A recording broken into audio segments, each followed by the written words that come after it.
Hello everyone, I am Dr. Anish Reddy, Professor and Consultant at Jain College of Engineering, Belgavi. So today we will start with session 11 on manufacturing control and automation. So in today's session we will start with the automation part. So we will try to cover automation basics, what are the principal strategy of automation, basic elements of automated system, advanced automation function, levels of automation and introduction to automation productivity. So let's start. So what do you mean by automation? So automation can be defined as the technology by which process or procedure is accomplished without human assistance. It is implemented using program of instruction combined with a control system that execute the instructions. To automate a process, power is required. The power can be a mechanical power or an electrical power to operate the program and to control the system. Okay. So this is the basic automation control system in a production system. So you can see the components. So this is a manufacturing operation, then there is a manufacturing system, automation and technologies to control this one. Then material handling, again there we can use automation.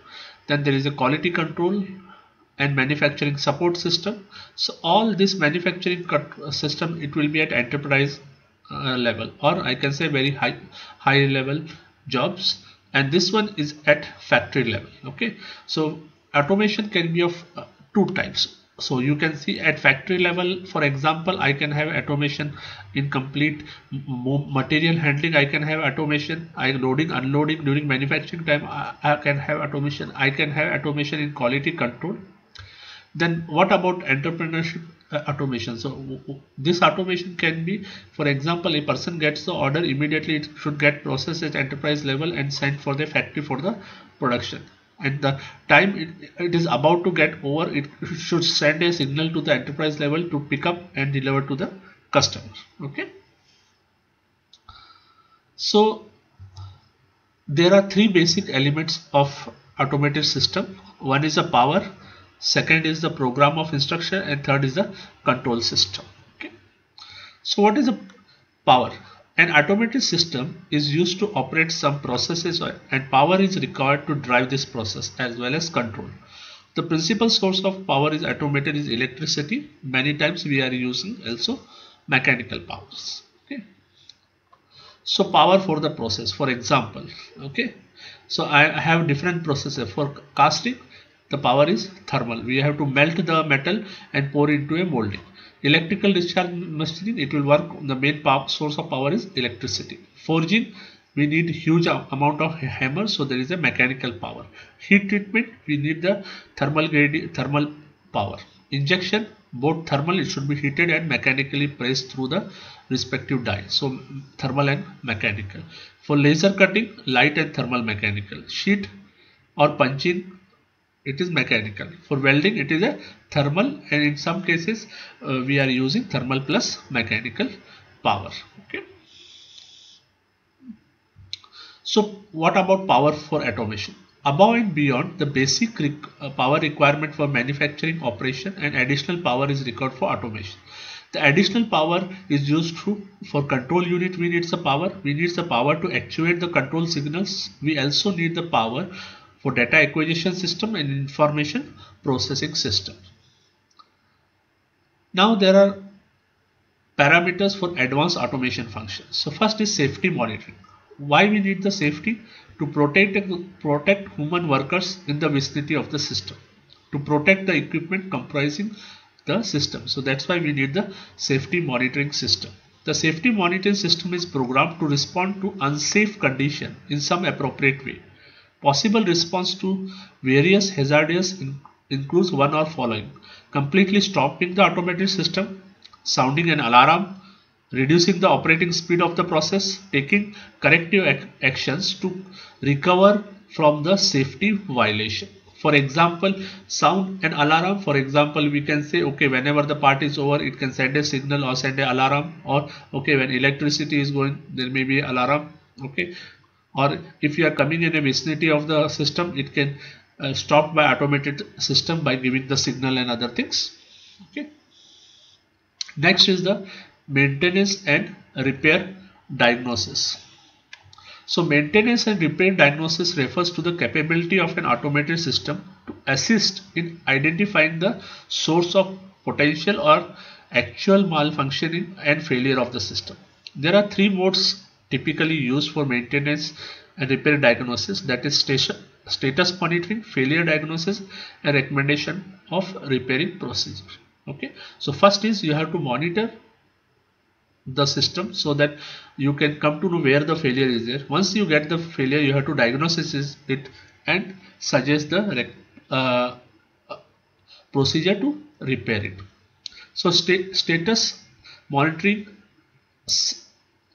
serves two more important functions in the machine diagnosis. First, providing information for diagnosis a current failure and providing the data to predict a future malfunction or failure also. Error detection and recovery. The error detection step uses automated system available sensor to determine when a deviation or malfunction has occurred, interrupt the sensors, or classify the errors. The possible error can be classified into three categories. One is it may be a random error, or a systematic error, or a aberration also. So these are the possible errors in an automated machine cell.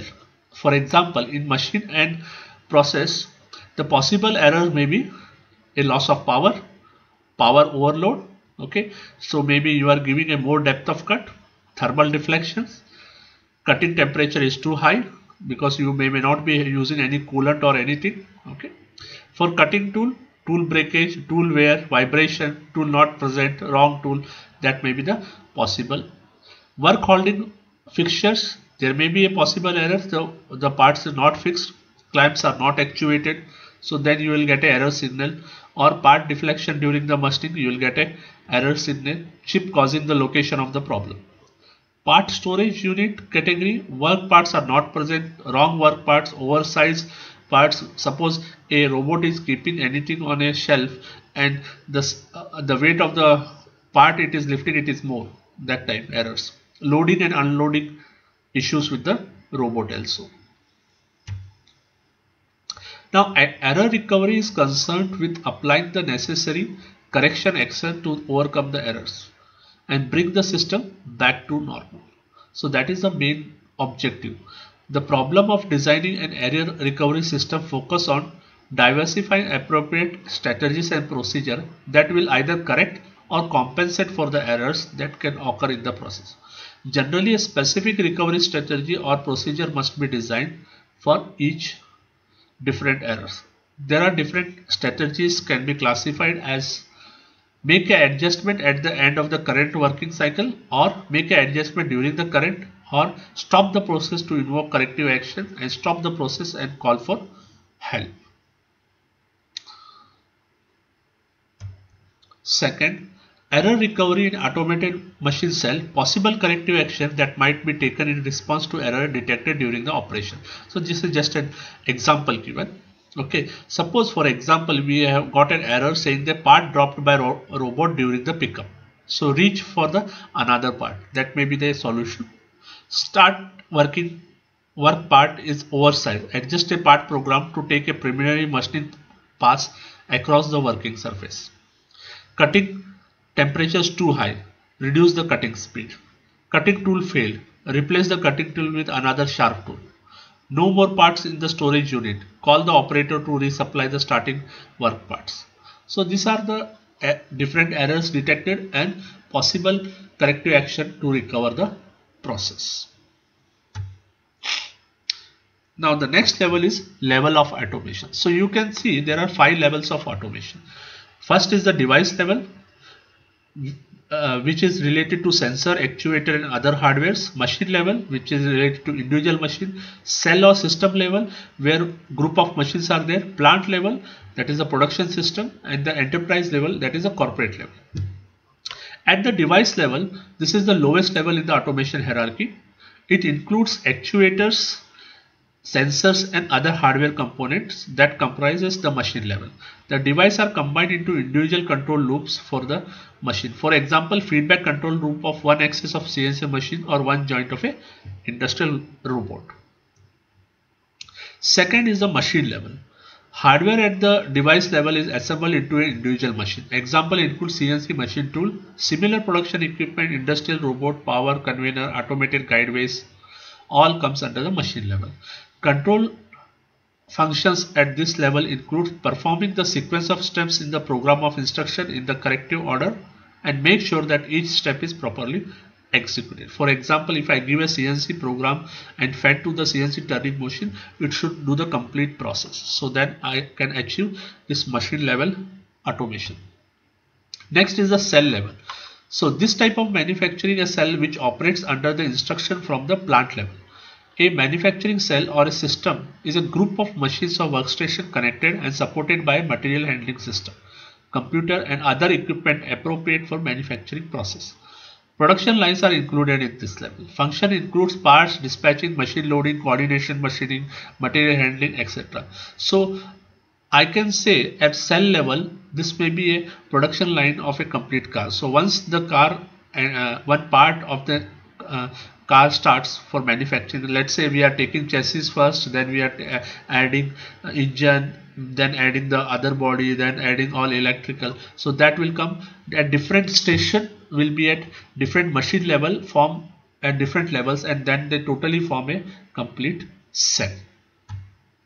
Plant level, this is the factory or production system. It receives instruction from the corporate office, okay, and translate that into operation plans for production. Likely function include order processing, processing plant, inventory, all this stuffs. So this will be directly linked to the enterprise. So suppose I got a order for a product. So at plant level I decide, then I decide which are the machines I have to use, then each machine what they have to produce and what are the hardware or tools needed. Last is the enterprise level. This is the highest level consists of corporate information system. It is concerned with all functions necessary to manage the company: marketing, sales, accounting, design, research, aggregative planning, master production, scheduling. So in today's class, we saw the basics of automations, different level of automations. So in the next class, we will be dealing with all control system. Thank you everyone. If you have any questions, you can mail me on the above email ID or you can text me on this mobile number as well. Thank you everyone. I request everyone to subscribe for the channel.